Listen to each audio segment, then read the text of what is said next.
Ezequiel 47, 1 a 12, diz assim, é uma visão do profeta Ezequiel. O povo de Israel estava vivendo um momento de escravidão, de exílio, e fruto da desobediência. Isso era recorrente no meio do povo de Israel. O povo de Israel, enquanto estava obedecendo ao Senhor, se relacionando com o Senhor numa relação de devoção e dependência, Deus estava cuidando, protegendo, porque eles transferiram para a mão de Deus a vida deles, as decisões e o cuidado. Eles falaram: Deus, o Senhor é o nosso Deus, o Senhor é quem cuida de nós. Então Deus fala assim: deixa comigo, filhão, eu resolvo a parada.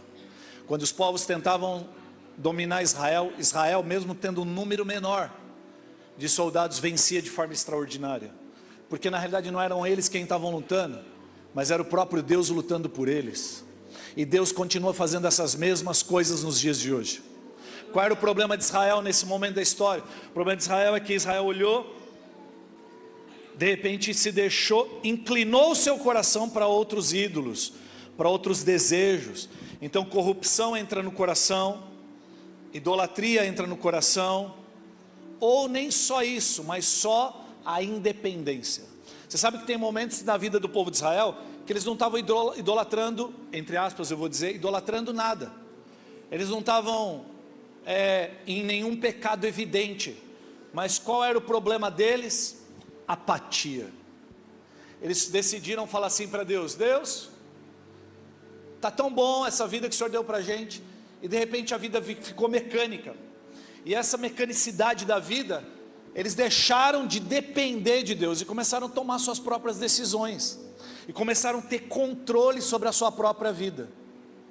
E aí Deus faz o quê? Você quer decidir? Está tudo bem? Lembra do início de tudo que eu te dei liberdade? Use a sua liberdade da forma que você quiser, está tudo bem. Só que o homem, quando ele começa a querer tomar suas próprias decisões, ele pode ser alguém intelectualmente privilegiado, ter muita sabedoria humana, ele pode ter muita coisa legal. O sucesso dele pode durar 10, 15, 20 anos, mas uma hora vai dar ruim. E provavelmente você pode, às vezes, viver uma vida inteira aparentemente bem, mas você não viveu o que Deus te chamou para viver. Você não viveu o designer, o projeto original de Deus.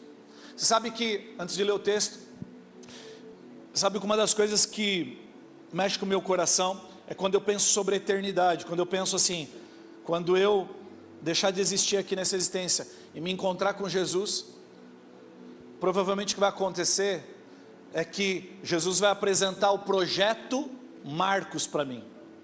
Fala assim: Marcos, quando você nasceu, aliás, isso a Bíblia diz, antes de você nascer, estava aqui ó, era para você ser isso aqui ó, esse era o projeto, está vendo, você era para ter sido isso, mas olha o que você realizou e fez. Gente, isso toca o meu coração, quando eu penso que eu posso estar fora do projeto que Deus me desenhou para ser. Então uma das coisas que nós precisamos entender é: Deus não mudou. Na equação matemática chamada vida, a variável somos eu e você, a nossa fé. Deus continua sendo constante, as mesmas palavras, os mesmos desígnios, não mudou. Deus não mudou o que Ele pensa a seu respeito. Deus não mudou os projetos que Ele tem para você. Por que é que você desistiu? Por que é que você mudou? Vamos ler o texto. O texto diz assim: um homem levou-me de volta à entrada do templo. Eu vi água saindo de debaixo da soleira do templo, indo para o leste. A água descia de debaixo do lado sul do templo, ao sul do altar. Então ele me levou para fora, pela porta norte, e conduziu-me pelo lado de fora, até a porta externa, que dá para o leste. A água fluía do lado sul. Ele está desenhando com detalhes o templo, e onde Deus estava levando ele, nessa visão, para mostrar algo. Ele disse que um homem foi para o lado leste com uma linha de medir na mão. Enquanto ia, mediu 500 metros, e levou-me pela água, que batia no tornozelo. Ele mediu mais 500 metros e levou-me pela água que chegava no joelho. Mediu mais 500 metros e levou-me pela água que agora batia na cintura. Mediu mais 500 metros, mas agora era um rio que eu não conseguia atravessar, porque a água havia aumentado, e era tão profunda que só se podia atravessar a nado. Era um rio que não se podia atravessar andando. Ele me perguntou: filho do homem, você vê isso? Levou-me então de volta à margem do rio. Quando ali cheguei, vi muitas árvores em cada lado do rio, e ele me disse: essa água flui na direção da região situada a leste e desce até o Arabá, onde entra no mar. Que mar é esse, geograficamente falando?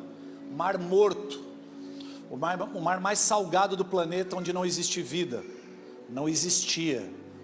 As profecias de Deus estão se cumprindo, já está começando a aparecer peixe no Mar Morto. Quando deságua no mar, a água ali é saneada. Por onde passar o rio, haverá todo tipo de animais e de peixes, porque essa água flui para lá e saneia a água salgada, de modo que onde o rio fluir, tudo viverá. Pescadores estarão ao longo do litoral, desde Engedi até Eneglaim. Haverá locais próprios para estender as redes. Os peixes serão de muitos tipos, como os peixes do mar grande, mas os charcos e os pântanos não ficarão saneados, serão deixados para o sal. Árvores frutíferas de toda espécie crescerão em ambas as margens do rio, suas folhas não murcharão e os seus frutos não cairão, todo mês produzirão, porque a água vinda do santuário chega a elas, seus frutos servirão de comida e suas folhas de remédio. Esse texto está falando de uma visão, mas já faz menção a uma tipologia bíblica, porque a Bíblia vai falar sobre esse rio, como o rio que é o próprio Deus. Esse rio é a expressão clara da presença de Deus, de quem Deus é. Tanto é que a Bíblia vai falar sobre um rio que flui do trono, que desce do trono de Deus. É esse mesmo rio, em outro lugar nas Escrituras. E não é que aquele que escreveu leu Ezequiel para falar, não. Revelações distintas em tempos separados, e Deus falando a mesma coisa. Então, essa visão de Ezequiel é uma visão falando sobre um rio que flui do templo, ou seja, flui do lugar da presença, do lugar da adoração. Mas pastor, o que tem a ver esse rio com a gente? Porque a mesma coisa que Deus fez com Ezequiel na visão, Deus está querendo fazer com a gente. Deus não está satisfeito e não quer para a minha vida e para a sua vida águas apenas nos tornozelos. Deus não quer águas apenas nos joelhos. Deus não quer água apenas na cintura. Deus quer que você mergulhe no mais profundo dessa água e seja controlado por essa água. O que isso tem a ver? Você já foi para a praia? Ou você já foi criança e foi para a praia e seu pai e sua mãe ficavam olhando você assim de longe e falava assim para você: não vai para o fundo, porque no fundo você perde completamente o quê? Controle. Então o que está acontecendo aqui é, Deus está falando assim: enquanto você tem água no tornozelo, você ainda tem controle. Enquanto você tem água no joelho, você tem controle. Enquanto você tem água na cintura, você está desfrutando da minha presença. Você percebe e sente o frescor da água. Você até desfruta de algumas coisas que eu posso fazer na sua vida, mas você ainda não se entregou totalmente. Você ainda quer me controlar e não ser controlado por mim. Quando você sai fora do seu habitat natural e entra na água, porque o nosso habitat natural a gente se move com rapidez andando, sim ou não? Mas na água você não pode fazer isso. É ela quem controla você. É a correnteza quem te leva para onde quer. E Deus está dizendo isso para nós nessa manhã, nesses dias. Eu quero conduzir você para o projeto de vida que eu tenho para você. E para isso você precisa abrir mão da sua própria vida. E abrir mão da sua própria vida não quer dizer sofrer. Abrir mão da sua vida é dizer: eu confio mais em ti do que em mim e nas circunstâncias. É abrir mão não só do que é ilícito, do que é pecado, mas é abrir mão também do que é lícito, mas que está me afastando de Deus. Deixa eu dizer uma coisa para você: trabalho é bom, dinheiro é bom, construir família é bom, filho é bom, mas quando essas coisas ocuparam o lugar de Deus na minha vida e na sua vida, isso se tornou ídolo, idolatria. E Deus quer arrancar todos os ídolos do nosso coração, e para isso você não tem jeito, você tem que mergulhar nas águas, e mesmo quando você não entende o que está acontecendo, você sabe que Ele ama você e tem promessas para a sua vida, e você vê o desenho de Deus, Deus te conduzindo para lugares que você nunca visitou, não tem controle, não sabe, mas é Ele quem está te levando, e essas coisas são extraordinárias. Viver em Deus e com Deus é maravilhoso. Muitas pessoas talvez interpretam uma fala de Jesus de forma às vezes equivocada ou parcial. Jesus fala assim: quem quiser ganhar sua vida nessa existência, vai perder, mas quem perder a sua vida por amor de mim, vai ganhar. A gente sempre atrelou essa mensagem a sofrimento, durante muito tempo, talvez muitas pessoas leem isso, e falam assim: Deus me chamou para sofrer. Jesus não falou isso. Jesus falou o seguinte, você está aí, entre aspas, eu estou interpretando para você, o que ele está dizendo é o seguinte: enquanto aquilo que você acha que é vida, enquanto o que a cultura diz para você o que é vida, enquanto você ficar preso nesse lugar, você vai continuar querendo ter controle das coisas, e você nunca vai desfrutar do que eu tenho para você. Agora, quando você abrir mão dessas coisas, você fala: Deus, eu mergulho de cabeça, eu não quero saber, eu me entreguei, faz aquilo que o Senhor quiser. Aí ele fala assim: aí você vai saber o que é vida de verdade, porque aí você vai estar vivendo o meu projeto para você, aí você vai estar vivendo o que eu plantei e sonhei para você desde a eternidade, antes da sua mãe, antes de você ser um sonho da sua mãe, do seu pai, você já era um sonho do meu coração. A Bíblia diz que eu e você nascemos de Deus, eu e você já éramos um sonho de Deus antes da fundação do mundo. Você consegue conceber isso? É absurdo. E a minha pergunta para Deus nesses dias é: Deus, o que mais eu preciso fazer, o que mais eu preciso entregar para poder viver isso que o Senhor tem para a minha vida? O convite do Senhor é que a gente possa sair desse lugar de apatia, de mediocridade, e talvez uma palavra importante para você levar para o teu coração hoje: sair desse lugar de familiaridade. Sair da familiaridade. Você vem nos cultos, você vai nas células, mas se eu tiver um tempo pessoal com você, for conversar com você, falar assim: cara, qual é a nova clareza e revelação que você tem de Deus? Quais são as lágrimas que têm caído dos seus olhos nos tempos de oração, no seu dia a dia? O que é que está ardendo no seu coração? Talvez você não consiga me responder. Sabe por quê? Porque você acha que fazer parte de uma instituição religiosa, você achou que vir em todos os cultos de domingo, e que participar de todas as atividades e servir na igreja, você achou que era suficiente. Deus não quer ser uma boa clínica para você, Deus não quer ser o seu hospital, Deus não quer ser o seu agente financeiro, Ele não quer ser o seu banco, Ele não quer ser o seu coaching, Ele quer ser o seu pai. Ele quer relacionamento com você, Ele quer te dar colo quando você precisa, Ele quer suprir suas necessidades quando você precisa, Ele quer curar você quando você mais precisa, Ele quer derramar amor sobre você, mas Ele também quer te dar um legado dEle para você viver nessa existência. Para de usar Deus e deixa Ele te usar. Para de fazer de Deus um acessório para a sua vida, e deixa Ele ser o governador da sua vida, deixa Ele ser o rio que te leva, meu irmão. Eu fiquei impressionado com essa galera que foi para o Rio Grande do Sul, não só essa equipe, a outra, fiquei impressionado. As pessoas, elas começaram a abrir mão delas, de recursos, de férias, de momentos de prazer. Pastor, você é contra isso? Não, não é isso que eu estou dizendo. Viajar com família é bom, planejamento é bom, guardar para o dia mal, ter recursos, ter patrimônio, tudo isso é bom. O problema é o quanto isso está ocupando o seu lugar. Às vezes você é uma pessoa tão frustrada, você é uma pessoa que viveu tanta pobreza, que agora Deus te deu um pouquinho, e você tem medo do que possa acontecer no seu futuro, e Deus está falando, eu sou o seu Jeová Jireh, eu sou o seu Jeová Rafá, porque você ainda tem medo, você ainda não me vê como pai, filho, você ainda não me vê como pai, filha, eu quero cuidar de você. Tem alguém entendendo aqui hoje?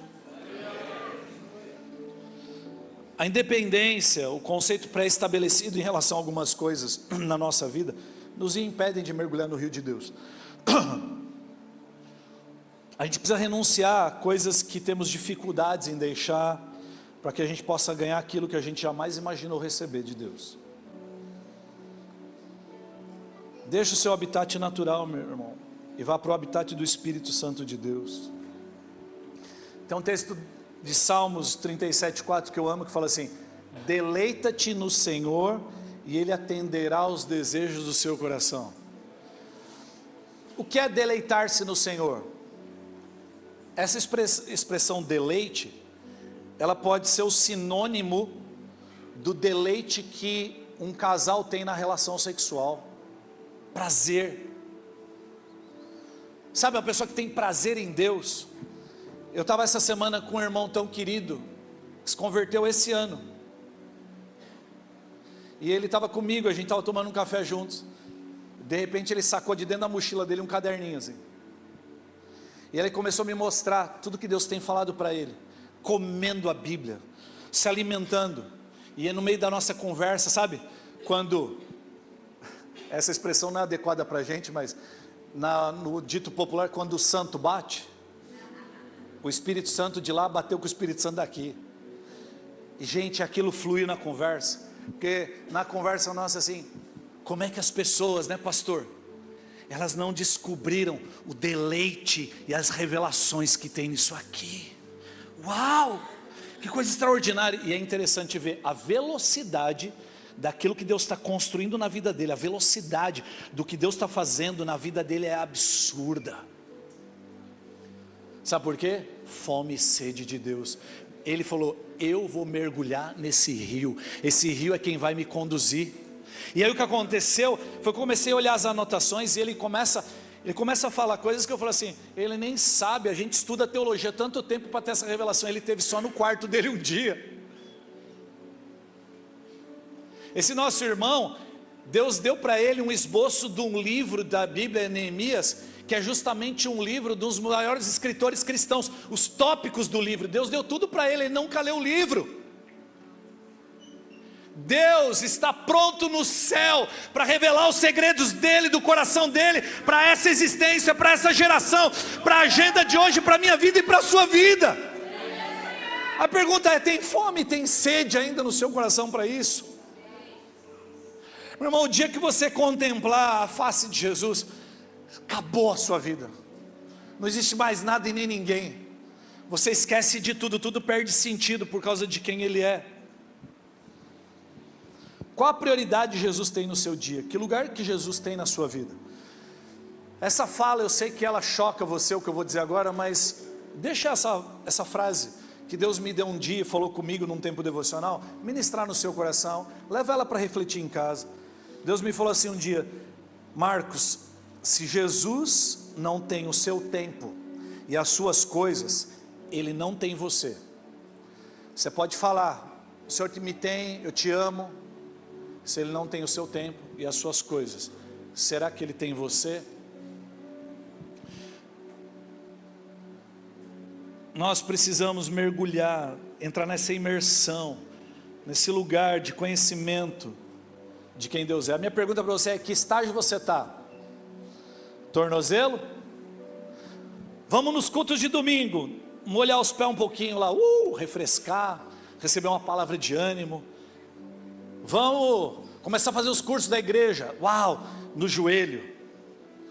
Vamos liderar a célula, estamos na cintura. Mas ainda não mergulhamos. Deixa eu falar um negócio para você. Isso pode ser estranho até que eu vou te falar. Se nós todos aqui tivéssemos mergulhados em Cristo, eu estou me incluindo, esse nosso tempo de adoração que aconteceu agora aqui, teria sido um escândalo para esse bairro. Ia ser gente quebrantada no chão, chorando para todo lado, sabe, a presença de Deus fluindo. A gente não ia nem conseguir parar de adorar, por causa desse lugar de mergulho, da presença de Deus, onde Ele governa o seu tempo. Tem gente, eu sei, meu irmão, não estou te dando recado, não te dando indireta, mas isso é comum, eu também sou assim. A gente está num ambiente como esse, às vezes desconfortável, olha para o relógio, já está na hora de almoçar e tal. Quando você está mergulhado em Deus, nada faz sentido, o tempo perde sentido, tudo perde sentido diante de quem Ele é, na presença dEle. O quanto você ainda está governando a sua própria vida, a sua agenda, a sua vida, os seus recursos. Eu estou indo para o final. A questão uma das coisas que nos impede de avançar no rio de Deus é a imaturidade. A imaturidade nos impede. Alguns filhos, por serem tão infantis, eles vão continuar vivendo de forma medíocre, ou seja, não influenciam ninguém. Deixa eu falar uma coisa, meu irmão. Qual é o grande problema? O problema não é que você não é filho. O problema não é que eu não sou filho. O problema está na maturidade e que estágio da vida você está. Sabe qual é o nosso problema no Brasil? Nós temos muitos filhos que estão nos berços. Nós temos muitos filhos em que o pai está indo todo dia, toda madrugada lá, dá de mamar e trocando a nossa fralda, perdoando as besteiras que nós fazemos nas nossas fraldas espirituais e naturais, nos dando uma madeira. Enquanto você precisar de uma madeira, Ele vai estar lá te dando de amamentar. Enquanto você consegue fazer ideia do que eu estou dizendo? Imagina o seguinte: você nasceu uma criança, linda, igual esses bebês aqui. Imagina a Belinha, coisa fofa. Ficar um dia comigo, ela vai sair toda roxa, de tanta dentada que eu vou dar nela. Assim, muito fofa, você quer ficar ali perto. Você consegue imaginar daqui 2 anos a Belinha igual, sem crescer? 5 anos, 10 anos, tem pai que fala, aí ia ser maravilhoso, que eles nunca passassem pela adolescência, mas adolescente é bênção, não é verdade? Mas o que acontece, você consegue imaginar isso? Não faz sentido para a gente, por quê? Porque o propósito de vida, tanto no natural quanto no espiritual, é crescimento, sim ou não? Quem é adolescente aqui sabe, tem uma dor que chama dor de crescimento, que quando você está na cama, dói, as pernas doem, tudo dói, por quê? Porque crescer envolve desconforto. Mas tem gente na vida cristã que quer continuar sendo um bebezinho. Tem gente na vida cristã que quer continuar vivendo de mamadeira. E Deus está falando, não, eu quero levar você a um novo nível. Os filhos imaturos, eles focam na necessidade. Filhos maduros focam no propósito, focam no chamado que Deus tem para a vida deles. Pessoas que quando elas têm a vida, elas conseguem só olhar para a necessidade, é porque no fundo existe uma desconfiança em relação à paternidade de Deus. Mas pessoas que se movem por propósito e por destino em Deus, elas não precisam ter explicação. Você viu o que a pastora Renata falou? Deus falou com ela assim, eu quero que você reforme essa casa. Não tenho tempo, não tenho recurso. Não tem problema, não é você quem vai fazer, sou eu. Recursos vieram e o tempo foi suficiente. Deus quer fazer isso em todas as áreas da nossa vida. Diga sim para Deus. Diga sim para Deus. Deus, eu digo sim para o Senhor. Eis-me aqui. Eis-me aqui, Jesus. Reconheça as suas áreas de fraqueza diante de Jesus. Antes da gente ir para o final, porque todo pregador que fala que está finalizando, ele vai ainda falar isso mais 5 vezes. Mas assim, preste atenção nisso. Crescer dói. Crescer dói? Dói ou não dói? Por exemplo, eu que estou fazendo academia, tem um monte de personal trainer na igreja, eu sei disso. Para você ter crescimento muscular, o que você tem? Quando eu volto para casa, dia seguinte, o grupo muscular que eu treinei, se não está doendo, eu falo, meu treino foi um lixo. Por quê? Porque eu tinha que ter levado ele à exaustão, as microlesões tinham que acontecer, para que tivesse efeito de fato, e eu pudesse me tornar mais forte, para que eu pudesse ter uma musculatura mais rígida, maior, mais densa, por causa disso. Então crescimento no natural envolve dor, envolve esforço. Por que a gente acha que no espírito isso também não funciona? Por que as pessoas tratam Deus como o gênio da lâmpada e não entendem que tem princípios espirituais? Agora deixa eu falar uma coisa, meu irmão. Para crescer, você precisa trazer a consciência, ser claro e reconhecer as suas áreas de fraqueza diante de Jesus. O que te faz crescer não é você ser forte, o que te faz crescer é você reconhecer a sua fraqueza. Isso te faz crescer. Não te ocorreu nunca que Jesus, quando ele aparecia para as pessoas, e quando ele curava as pessoas, o que ele fazia? Ele perguntava, ele fazia perguntas, e muitas das vezes ele pedia para a pessoa se expor.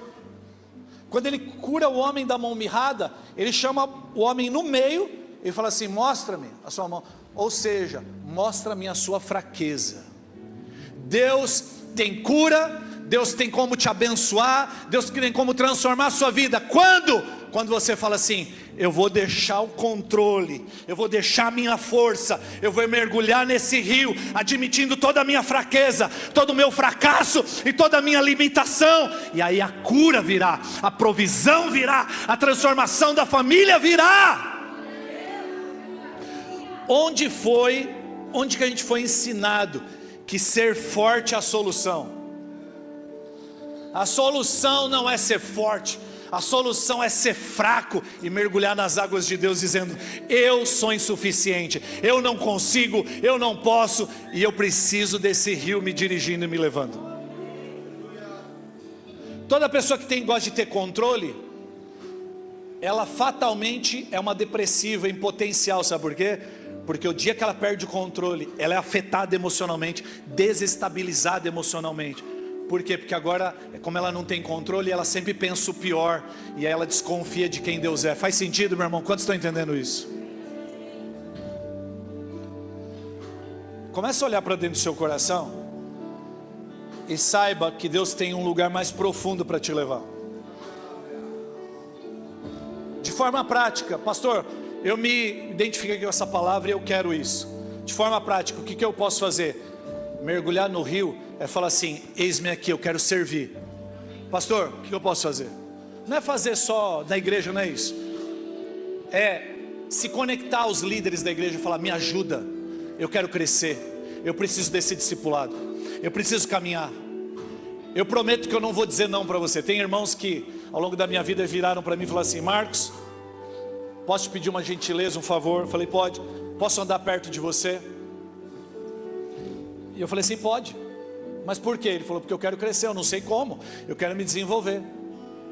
Eu falei assim: você está disposto a não dizer não?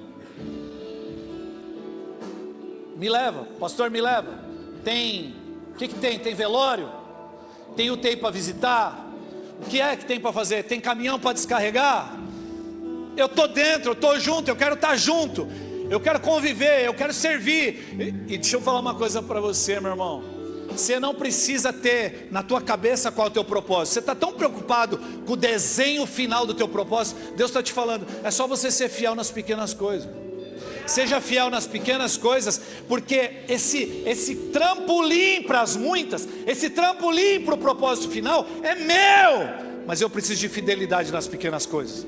Eu preciso de excelência naquilo que ninguém quer fazer, naquilo que ninguém quer realizar, naquilo que ninguém dá importância. E aí eu faço como eu fiz com Davi. Ele cuidava das ovelhas do pai, ele pôde se tornar o maior rei de Israel, porque ele fazia uma coisa que ninguém queria fazer com excelência. Faz sentido, meu irmão? Quantos estão entendendo? Quero pedir para você ficar em pé, eu quero orar com você. E antes de orar, eu quero só ler o final. Ezequiel 47, 7 a 8 diz assim: quando ali cheguei, vi muitas árvores em cada lado do rio. Ele me disse: essa água flui na direção da região situada a leste, que desce até o Arabá, onde entra no mar. Quando deságua no mar, a água ali é saneada. Olha só, esse texto faz algum sentido. Quando é que um rio deságua no mar e o mar deixa de ser mar para se tornar água doce. Quando? Nunca. Mas Deus está falando o seguinte: se você mergulhar nesse rio, se você beber das águas desse rio, eu vou fazer de você uma fonte a jorrar para a vida eterna. E os lugares que você entrar, esses lugares serão mudados e transformados. O que Deus está dizendo é que o que Ele tem para derramar na sua vida vai alterar as realidades ao redor de você. Se do seu lado o que tem é escuridão, se o seu lado o que tem é doença, se do seu lado o que tem é depressão, se do seu lado o que tem é dúvida, é angústia, é uma família destruída, Deus está falando: o meu rio, onde Ele passa, tudo ressuscita, tudo vive. Então quando você, cheio do meu Espírito, assim como um rio, chegar no mar, o mar pode ser salgado do jeito que for. Ele pegou o exemplo do mar mais salgado do planeta. Ele falou assim: sabe o mar morto? Ele vai se tornar vida. Vai ter peixe que vocês não vão poder contar. Os pescadores vão se alimentar dele. As plantas vão estar em volta. As árvores vão ser frutíferas. Porque sou eu quem vou fazer isso na sua vida. Quantos precisam dessa ressurreição? Quantos precisam de ressurreição de sonhos? Quantos precisam de uma intervenção sobrenatural do Senhor na sua vida? Quantos querem ser um agente de transformação também, meu irmão? Levante a sua mão bem alto. Aleluia, eu quero orar com você. Mas antes de orar, vamos declarar essa canção. Deixa o Espírito Santo ministrar você. Começa a orar ao Senhor dizendo: Senhor, eis-me aqui. Eu me sinto fraco e insuficiente. Começa por aí e Deus vai falar para você: chegou a hora. Você é fraco? Me mostra qual a tua fraqueza. Me mostra quais são os seus medos, e deixa que eu vou cuidar de você. E você vai fluir, e você vai poder alimentar outras pessoas. O propósito para a sua vida não acabou. O que eu tenho para a sua vida não morreu. Por que é que você duvida ainda do meu amor pela sua vida? Por que é que você duvida do meu propósito para a sua família, para os seus dias, para o seu chamado? Beba desse rio, meu irmão.